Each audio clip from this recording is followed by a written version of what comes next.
Hello, this is Edith Newmeyer, and I'm the author of the book, The Mystery of Adam. Well, today I want to talk about a subject that I thought would be very important as well.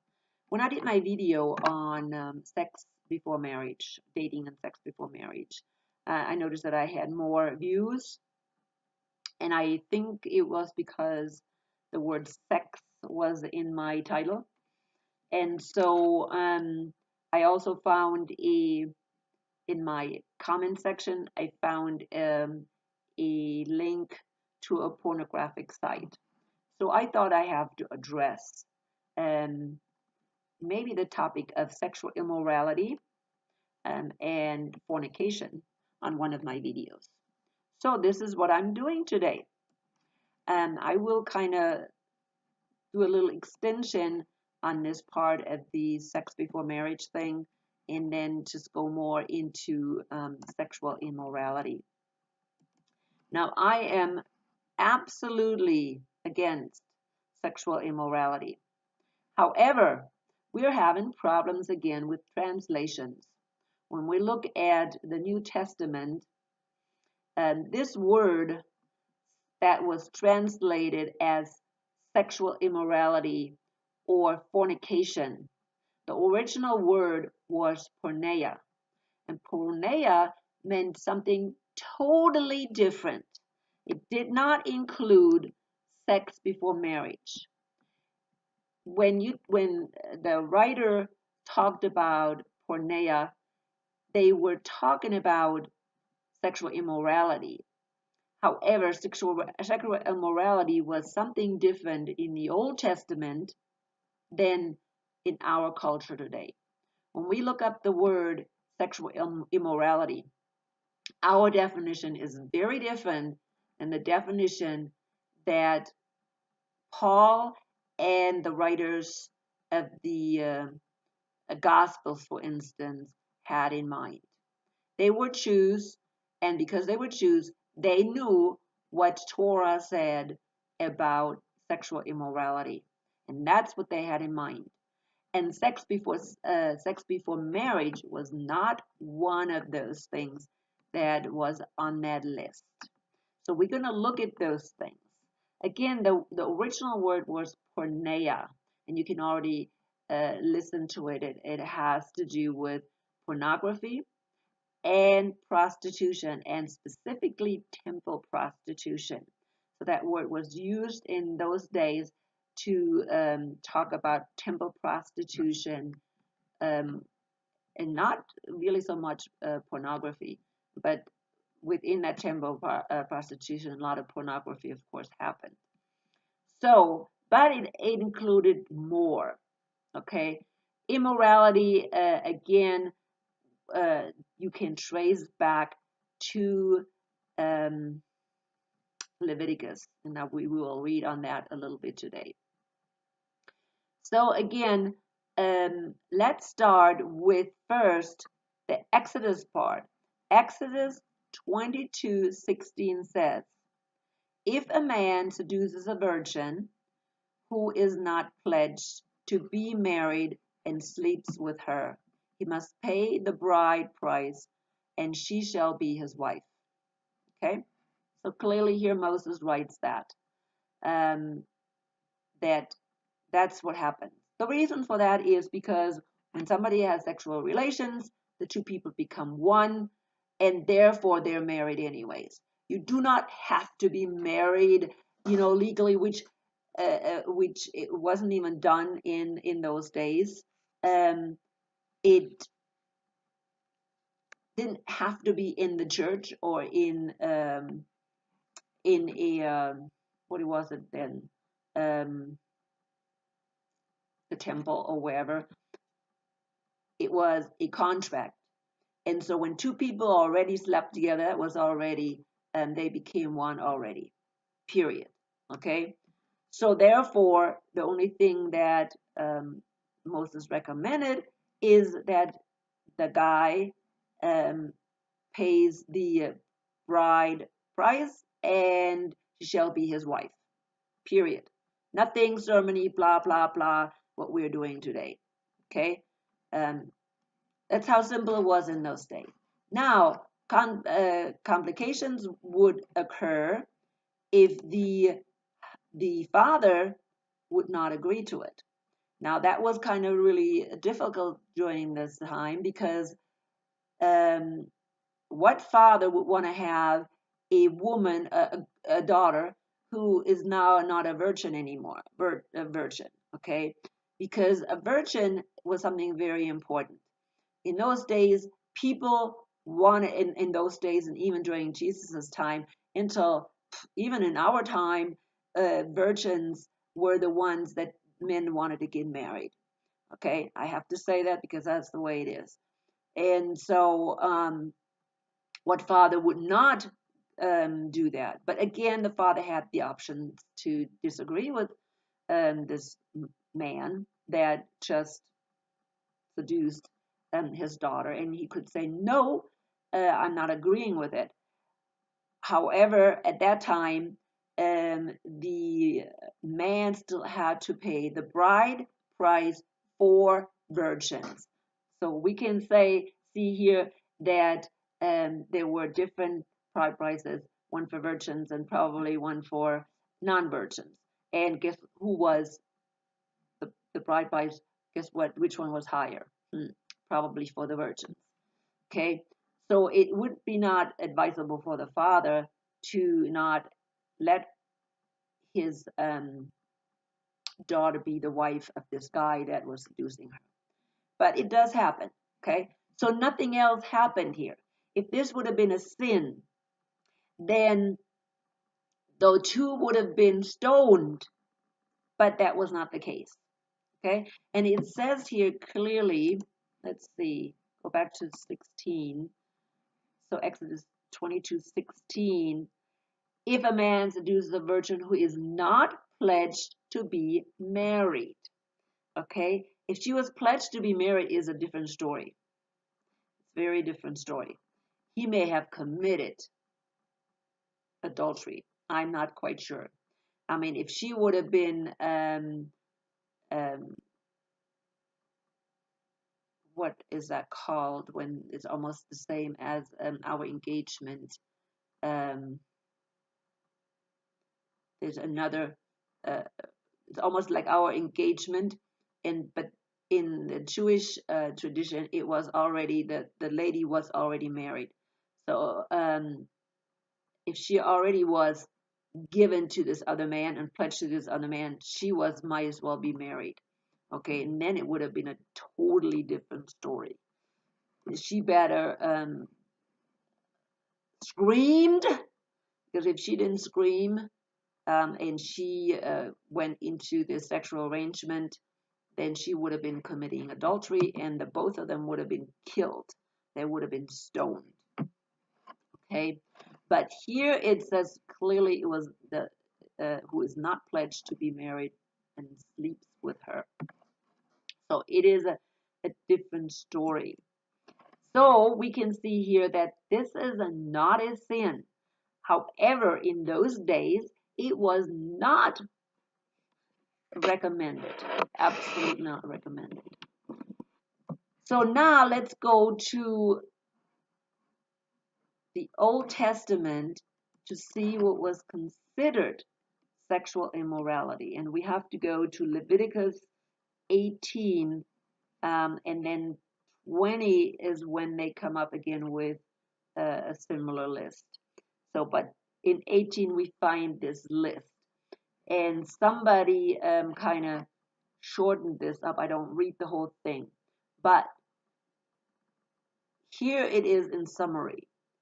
Do not have sexual relations with the following: thy father, thy mother, thy father's wife, thy sister, thy son's daughter, thy daughter's daughter, the daughter of thy father's wife, thy father's sister, thy mother's sister, thy father's brother, thy father's brother's wife, thy daughter's daughter-in-law, thy brother's wife, a woman, don't have sexual relations with a woman and her daughter.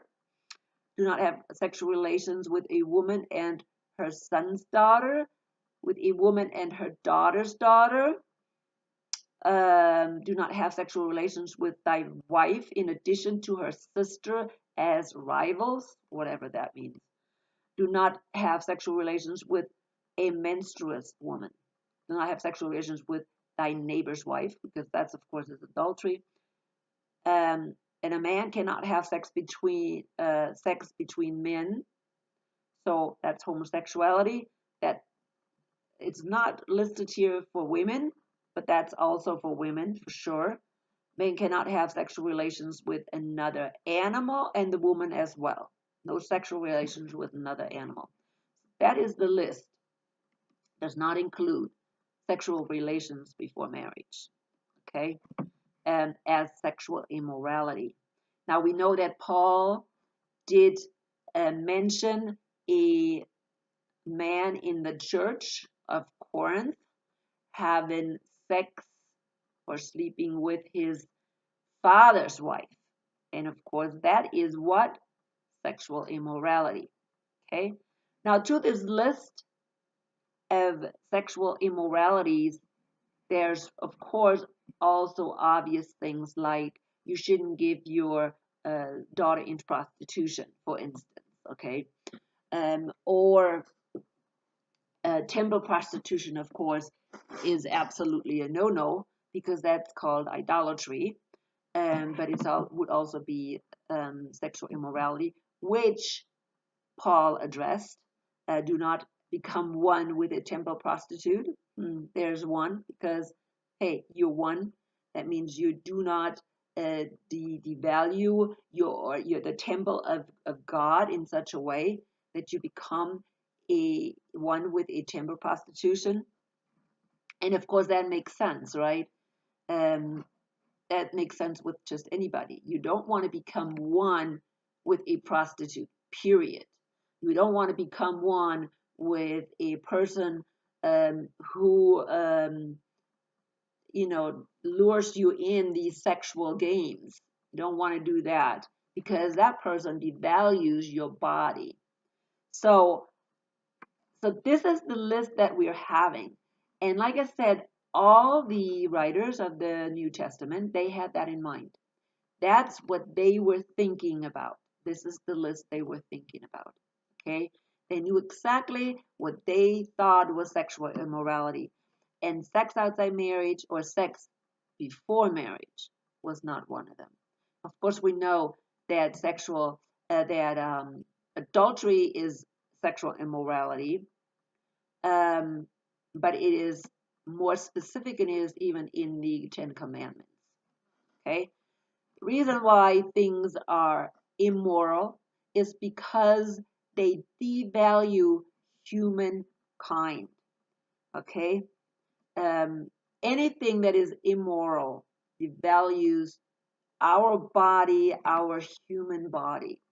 And when we give ourselves to sexual and lustful desires, we devalue our body. So I already said that sex always belongs into a loving, caring, and committed relationship.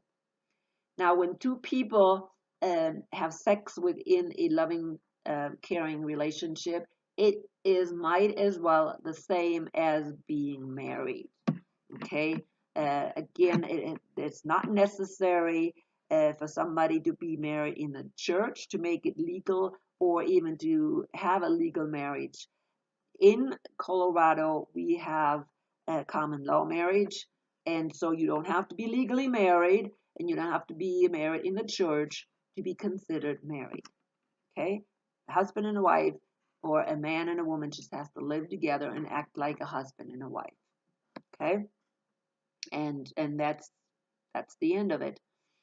And so that's what I was talking about in my last video. Okay? So then when two people who have sexual relations and act like a husband and a wife are separating, it's the same as divorce. Okay? It is the same as divorce. They may have not been together very long, but it's still, we all know it is hurtful and it is a divorce. Okay, and it is not recommended to constantly change partners. Um, it's very unhealthy, for one. Okay, so yeah, I thought that was important. Now, the next part is, of course, that now that we understand how this is defined in the Old Testament, now we go into the New Testament, and we find now in our days, we find a really bad dilemma. We have already, I am always mentioning translations that were that are wrong. Okay, and this thing with sexual immorality again is also really a very tricky thing. So I already said that this word that the translator translated with sexual immorality or fornication, the original word was porneia. And that word porneia means has a very strong meaning about temple prostitution, but it means actually more than just temple prostitution. Okay, it really means all the things that are mentioned in Torah. Okay, as sexual immorality, but they are also include temple prostitution. And it was used, for that purpose, for temple prostitution. Porneia. Again, it did not include sex before marriage. However, when they translated it to sexual immorality, and now we are going to the English definition of the word, guess what? We are getting more or a different definition than in the Old Testament, like in the Torah. Now we have sex before marriage included. So sex before marriage in our culture is seen as sexual immorality, but not in the Bible. That's interesting, isn't it? Also, another thing that is included a lot of times is what do you call it? Masturbation. Okay, masturbation is also included as one of the things in the that is included in our culture, in the English culture, but it's not included in the Old Testament Torah.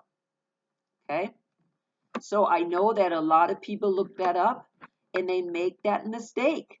They make the mistake, oh, the Bible says sexual immorality. Well, let's go to the dictionary and see what that means.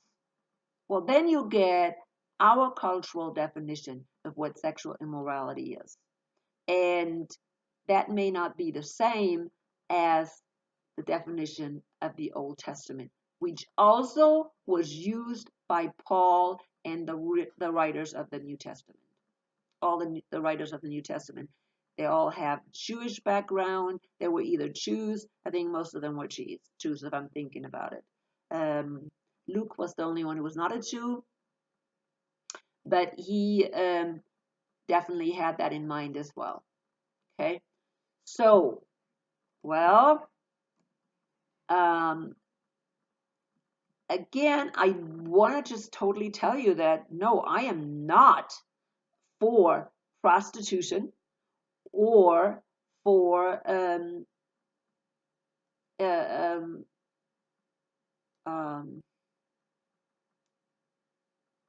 pornography. I'm absolutely against pornography. Matter of fact, I can't even remember the word. Can you believe that? Because it's out of my mind. I think pornography is devaluing sexuality so badly because it uses it just for our lustful desires, and that I am just totally against it. I'm totally against prostitution because it devalues women and men. Okay, I'm not just going to say but mostly women. And women who become prostitutes, um, of course, they do it for the money, nothing else. Okay. Nowadays, we all have a chance to make a living without becoming a prostitute. Becoming a prostitute. Um, and I see no difference between these women that give themselves for pornographic um, uh, uh, videos. I don't see any difference than a prostitute. These women for me are prostitutes. They sell themselves. They sell their body um, to entice and seduce men, and I am extremely against it because it devalues us as human beings. Okay, and I'll tell you right now, God does not look very um, favorable on these kinds of things. That's why we had the flood, because the people before the flood, they were so wicked, and the wickedness had to do with sexual wickedness. Okay, with devaluing humankind, with exploiting sexuality, with exploiting humans for the purpose of having lust. Okay, for using sex as a drug. And it was so wicked before the flood that people, yeah, bestiality was probably the norm at that time. And so it was a pretty wicked time. And the same thing God did with Sodom and Gomorrah. And we have that idea about Sodom and Gomorrah. Sodom and Gomorrah, sex was involved in that. Okay. So sexual immorality in Sodom and Gomorrah was rampant. And again, God destroyed Sodom and Gomorrah for that reason. Okay. For that reason. Because it was so bad. It was so bad. People killed, for sex. That's how bad it was in Sodom and Gomorrah. So I just want to let you know, I am absolutely against um, those kinds of things. Um, and however, here's another thing, however, okay, that I know American Christians, they flip out when I say that. Um, I don't think that nakedness nakedness is actually pornography. I don't believe that. Okay? Pornography is when you show off your private body parts to seduce the opposite sex. Okay? That's what pornography is. You show off your private body parts in order to seduce and attract the opposite sex to have sexual intercourse with you, or just to view you in a lustful way, um, just to satisfy your sexual desire. Okay? Maybe I hope I did it right. So that's what, for me, pornography is. Not somebody's naked body. Okay? When I go to the beach and people run around naked, for me, that's not pornography. They're not necessarily showing off their sexual parts to entice somebody and to lure somebody in and to show off their sexuality. They don't do that. Okay? Or you go in the jungle and you find people that are naked, and they don't do that. I don't think they have that kind of intention. But in our American Christian circles, we are still very, very I don't know, I don't think I know the word, very stuck in this Victorian thinking, and because we're so stuck, I think we are more prone to people looking at pornography than any other culture. I'm from Germany, of course, you know that. And in Germany, um, yes, we have problems with people misusing sexuality. Yes, we do. But I think not to the same extent as we have it in the United States. Um, people are a lot more often open when it comes to sexuality. Things are more natural in Germany or in any of the European countries. And that does not necessarily mean that people are not moral. Okay? It just does not necessarily mean that. Again, morality and immorality has something to do with really misusing sexuality. Okay? Just misusing sexuality for for our lustful desires, and that's about it. Okay, so that is it. I'm going to finish up for today, and this was really hard. I have tried so many times to do this video, and I wanted to really do it right. And so, I mean, this was probably my 15th attempt. So I will talk to you later. Put your comments on the bottom because I'm really interested. I want to know what you think about it. I don't know it all. I just do my research and, you know, I just come up with these things. I think the Holy Spirit is just showing me this stuff and then I'm sharing it. So you do your research and then put your comments on the bottom. Talk to you later.